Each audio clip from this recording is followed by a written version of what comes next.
Special guest is Meghan McCain. She and Michael Ian Black have co-written America, You Sexy Bitch, a love letter to freedom. I love the title. Thank you. It's going to be a hell of a read.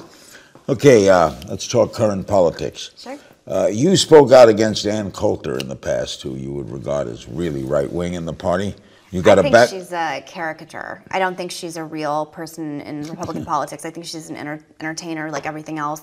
I don't know if she believes what she says anymore, but I don't respect anybody that behaves or says things, the types of things that she says. Makes the other side evil, right? It just makes Republican women look bad. That we're all these angry, volatile, you can't see the other side. To me, it's a very 90s way of looking at politics. And yes, I've gotten in fights with her. But Laura Ingraham got mad at you. Yeah, Laura Ingraham got mad at me for not being a size 0.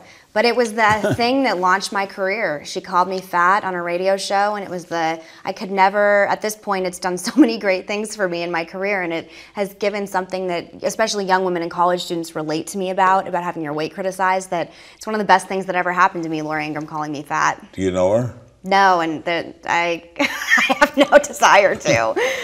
What about the Republican Party and women?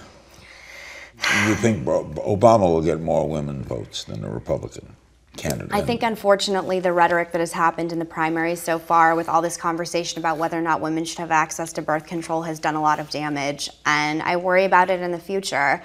Today, would Obama get the women's vote?